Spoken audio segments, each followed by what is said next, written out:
Türkmenistanda ilatyň dürli gatlygy koronavirus ýokunjundan we ykdysady krizisiň aşlyk derejesindäki kynçylyklaryndan kösenýän mahaly ýurtda sosial problemalar barha ýitileşýär. Soňky bir aýyň dowamında Mary welaýatynda ogurlyk, talaňçylyk, aldaw ýoly bilen adamlaryň pulunu almak ýaly wakalar köpelýär. Munyň şeýledigini Adatlyk radiosynyň Sewitdäki habarçysy bilen gürrüňdeş bolýan yerli ýaşaýjylar we kanun goraýjy edaralaryň işgärleri aýdýar. Karantin çäklendirmeleri sebäpli ähli yerler ýapykdyr. Gazançsyz galan adamlar eklençi üçin her zada baş goşýarlar.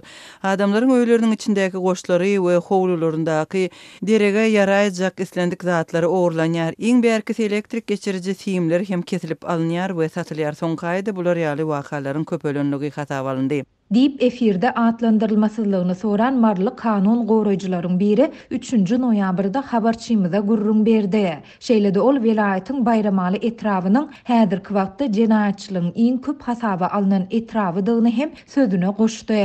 Türkmenistanda COVID-19 ýeki hadisasynyň hem hasaba alınmandygyny tekrarlayan Türkmen hökümeti Tomuz paslynda virusyň ýaýramagyna garşy bir karantin çäklendirmelerini girizdi. Bu çäklendirmeler ýurtda koronavirus bilen ketelleýänleriň we ölýänleriň ozal görülip eşidilmedik derejede köpelen mahalyna gabat geldi. Ýurtda hereket çäklendirmeleriniň girdilip, bazarlaryň we ilata hyzmat ediş nokotlarynyň hemde güýmenje ýerleriniň ýapylmagy habarçylarymyzyň sözlerine görä müňler adamın gazançsız galmagyna getirdi. Bu bolsa ykdysady kynçylyklardan kösenýän ilatyň onsuz hem agyr durmuşyna has aýylgynç agram salýar. Habarçymyz bilen söhbetdeş bolan Marynyň owa ýaşaýjylarynyň ençemesi işiklerinde duran ulaglarynyň batareýalarynyň, ýol gyrasynda duran traktorlarynyň we uly kamaz ulaglarynyň çalt sökülip alynajak we satyp bolaýjak ätýaşlyk şaýlarynyň ogurlanmagyndan hem şikaýet edýärler. Geçen hepde men ulagymyň batareýasyny ogurladyp täze satyn almaly boldum. Bir goňsymyň bolsa, traktorynyň izinde berkidilen kipsirleýji, ýagny svarka abzalanyň kabil simini ogurladylar. Bizin de traktorlary köçämizde dälde idarada goýmaklygy dogry hasaplaýarys. Her gün ýol puluny bermejek bolup traktorlary işimizde goýýardyk. Emma ogurlanýan ätýaşlyk saýlary bize ýol pulumyzdan gymmada düşýär. Dip Bayramalynyň Azat Daýhan birleşigindäki bir traktor sürüjüsi gurrun berdi. Habarçymyzyň maglumatyna görä, soňky aýda welaýatda ilata özlerini döwlet edara kärhanalarynyň işgärleri diýip tanıştyryp, aldaw ýoly bilen adamlaryň pulunu alýan raýatlar hem köpeldi. Polisiýa geyimini giyip adamlardan dürli usullar bilen şolsanda maska rejimini bozandykları üçin pul alan 2 adam oktyabr aýynda tutsak edildi. Olar polisiýada işleýän doganlarynyň egin eşiklerini giyip döwlet ýol gözegçiligi gullugynyň taýagyny alyp giýjelerini köçä çykýar eken. Uly ulaglary hem saklap sürüjülerden pullaryny alýar eken. Dip kanun goraýjy habarçymyza beren maglumatynda aýtdy. Bizim yurdumuzda adamlar polisiýa giyimini giyen adamlardan hakykatdan hem polisiýada işleýänligi baradaky resmi namany görkezmegi talap etmeýärler. Sebäbi polisiýa sesinden halis ýadan halkymyz bar. Bu bolsa aldaw ýoly bilen adamlaryň puluny alýan talaňçylaryň işini aňsatlaşdyrýar. Dip kanun goraýjy belledi. Onuň sözlerine görä aldaw ýoly bilen ilatyň pulunu alýan adamlaryň ýene bir bölegi gaz, suw we elektrik edaralarynyň işgärleriniň eşiklerini giyip öýlere aýlanýarlar we dürli usullar bilen hojalyklardan pul ýygnayarlar. Köp hojalyk bizi 2-3 gün mundan öň pul töledik diýip aýtsa, bu adamlar biz täze işe başladyk diýýärler. Adamlar hem olara ynanýar. Sebäbi köp döwlet idaralarynda her 5-6 aýdan işgärler täzelenýär.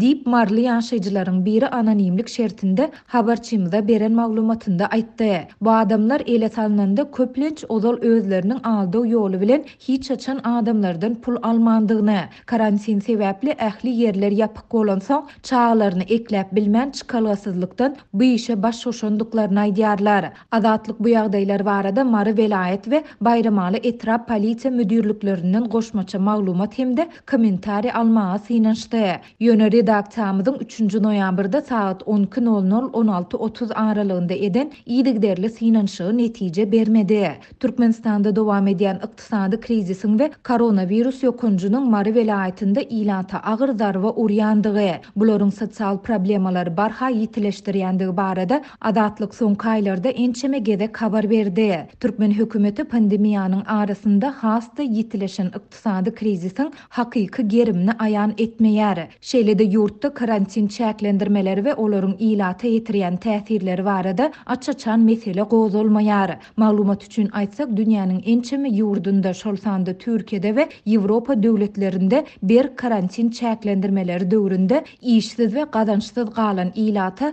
döwlet tarapyndan maddi ýardam berildi. Türkmenistanyň prezidentiniň içerki sarp edijileri berilýän toguň netijeli we tyksitli ulanylmagy üçin anyklaşdyrmazdan ähli çärelerin görülmegine uly ünsüň berilmelidigini aýtmagynyň ýany. Lewawyň administrativ merkezinde köpçülikli ýagdaýda elektrik togunyň üçünçüligi bilen bagly hyzmatlar çäklendirilip başlandy. Yerli ilat Gurbanuly Berdimuhammedowyň 15-nji oktýabrdaky çykysyndan soň amal edilýän şäherleriň häzir günleriň gyýtgalyp, gijelerin hem uzayan döwründe öýlelerine köp sany oňaýsızlyklary döredýändigine aýdýar. Türkmenawatda ýer sagat 7-ler töweregi iňrik ýagtylyp başlasa-da 2 hepde töweregi wagt bäri bar edara kärhanalaryň hatda köçeleriň uğrundaky ýagtyldyş ulgamlary eýäm daň sagat 6-da öçürilýär. Şeýle-de akşamlaryna daşky çıralar garanky düşenden 40-45 minutdan soň ýakylýar. Deyip Türkmenawatly ýasyjylaryň biri 2-nji noýabrda yerli habarçylarymyzyň birine gurrun berdi. Ol bu ýagdaýlaryň esasan hem ulug eýelerine yaramaz täsir ýetirýändigini sözüne goşdy. Türkmenawadyň ýagtylyk edaralary şäheriň esasy bitarap Türkmenistan we Niýazow şaýollarynyň uğrundaky çyralary has ir ýakyp we has soň öçürýärler. Emma şäheriň beýleki köçeleri her gün ençime sagatlap tümlükde bolýar. Welaýatyň merkezi şäheri bolsa-da ulagyny hamaly diýersiň hiç bir ýagtylyk sütünleri bolmadyk çetdäki bir owanyň içinden sürüp barýan ýaly duýarsyň. Diýip 40 ýaşlaryndaky Türkmenawatly belledi. Azatlyň yerli elektrik hünärmenleri bilen söhbetdeş bolmagy başaran habarçysy soňky çärleriň Aşgabatdan elektrik toguny tyksitlemek boýunça berilýän görkezme esasynda amal edilýändigini anyklady.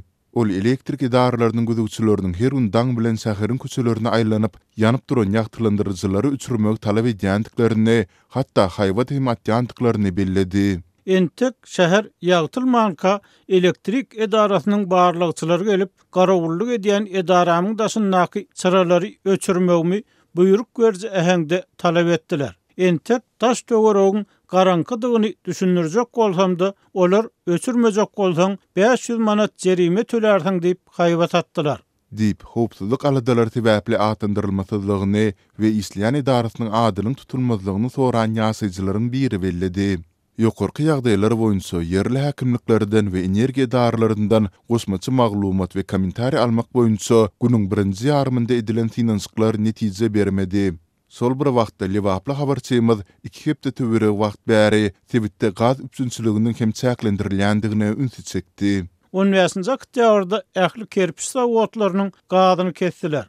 Munyň netijesinde kerpiçiň we hekiň bahasy tas 2 hisse ýokarlandy. Odol 2000 kerpiç 500 manattan satylan bolsa, häzir onuň narhy 850 manata galdy. Odollar kerpiç zawodlary adatça 15-nji noýabrdan soň ýapylan bolsa, häzir olar eýäm oktýabrda işlerini togtatmaly boldular. Diýip bu ýagdaýlardan habarly yerli ýasyjylaryň biri habarçymyza gurrun berdi.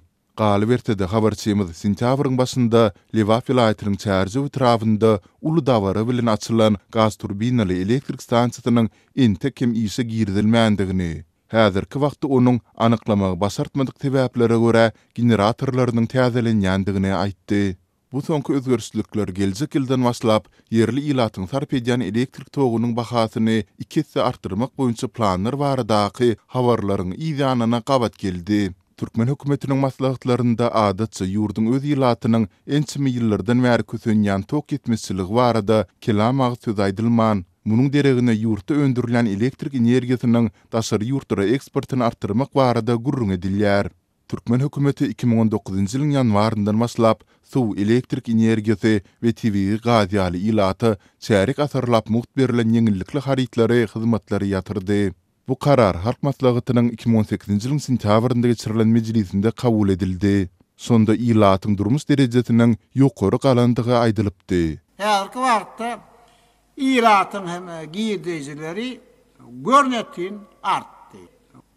Fermasyly gazanç etmek, çağlar ekläp saklamak üçin giň mümkinçilikler döredi. Emma azatlyk ýurtdaky dowam edýän ýiti ykdysady krizisiň, gytçylygyň we gymmatçylygyň arasynda grupdan düşen ilatyň gün güzären aladalarynyň hasym kynnaşandygy barada dowamly maglumatlary berýär. Türkmenistanda häkimetleriň girden koronavirus çäklendirmeleri sebäpli ýitkä galan we girdejisini ýitiren telekeçilere maddi batyş güýçlenýär. Azatlyň habarçylaryna görä resmi salgytlar bilen bir hatarda barlygdan bergisiz çykmak üçin sorulýan paranyň möçberi hem ýokarlanypdyr. Häkimetleriň telekeçilerden salgyt tölemek baradaky talaplary şuňlar ýurduň ähli welaýatlarynda edilýär. Hususy kärhanalaryň we dukanlaryň eýlerine barlyk geçirilýänligi we biýdüdünçülikleriň üstüniň açylanlygy duýdurlar. Şeýle ýagdaýy düzetmek üçin para sorulýar. Aşgabatdaky ýagdaý barada gurrun beren habarçynyň sözlerine görä kiçirek kärhanalaryň eýlerinden sorulýan paranyň möçberi 10.000 manatdan başlanýar we $500 ýetýär. Dollarda sorulýan pul diňe daşary ýurt valutasynda talap edilýär. Telekeçe jaň edilende siziň işiňiz doly barlanda diýilýär. Kärhanalaryň hasawat berip salgyt töleýänligine garamazdan köplenç olaryň işiniň soňky 3 ýyl üçin barlanýanlygy habar berilýär. Bellemeli ýeri şuňlar şeýle barlyklaryň diňe käbir kärhanalar bilen çäklenmän tas ählisine degişlidigi ma'lum boldy. Telekeçileriň tas hemmesi tutulýar, olara haýbat atylýar, olary girdejesiniň az bolmagyny aýdyp girdejesini ýaşyrmakda aýplaýarlar. Käbak dükanlara baryp galan harytlary barlaýarlar, kärhanalary suwda bermek bilen haýbat atýarlar diýip habarçymyz bilen gürleşen telekeçe aýdýar. Türkmenistanly telekeçiler kärhanalaryň birnäçe aý bäri ýapyk durmagy sebäpli uly maddi ýitki çekýärler. Tutuş ýurt boýunça dukanlar, bazarlar, restoranlar, güýmenje deshalary ýapyk galýar we telekeçiler zordan gün görýär. Gazançdan mahrum bolan telekeçiler ýapyk duran kärhanasynyň ýa-da dükanynyň arendasyny ýygyderli tölemeli bolýar. Çeşmeleriň sözlerine görä salgyt gullukları telekeçileriň girdejileriniň az bolmagyna şüphe bildirýärler. Siziň sowdadan alýan girdejiňiz görkezişiňizden has uly bolmaly. Biz size karantin sebäpli onsuzam egleşik edýäris diýip telekeçi salgyt gullugynyň beren jogaby barada gurrun berdi. Azatlyk bilen anonim gürleşen ýagdaýdan habarly çeşmeler şul telekeçilerden salgyt tölenýän mövsüminde sorulýan paranyň möçberiniň geçen ýyl bilen deňeşdirilende 2 hesse ýokarydygyny aýdýarlar. Azatlyk radiosynyň döwlet salgyt gullugyndan resmi maglumat almak boýunçadan dowamly finançyklary oňy netije bermedi. Türkmen telekeçilerine eslendik ýagdaýda salgyt tölemeli boljakdyklary bolmasa işleriniň suwda geçiriljekdigi baradaky duýduruşlar oktýabryň başynda edilipdi. Çäklendirmeleriň dowam etmegi telekeçileri töwekkülçilik edip bir kanun işlemäge mejbur bolýar. Türkmen hökümeti çäklendirmeleriň ne girdilmegi barada halka resmi derejede habar berdi, ne de çäklendirmeleriň soňlanmagynyň möhleti barada habar berýär. Bu aralykda häkimetleriň hereketleri dilden edilen gadagançylyklary, bozanlary tutmak we cezalandyrmak bilen çäklenýär. Sowda we hyzmat kärhanalary şu ýylyň awgust aýynda tutuş ýurt boýunça ýapyldy.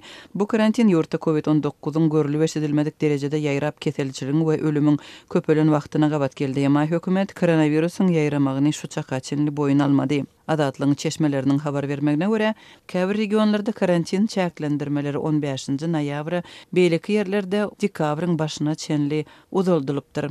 Bu barada yerli resmiýetler ýylata dilden habar beripdir.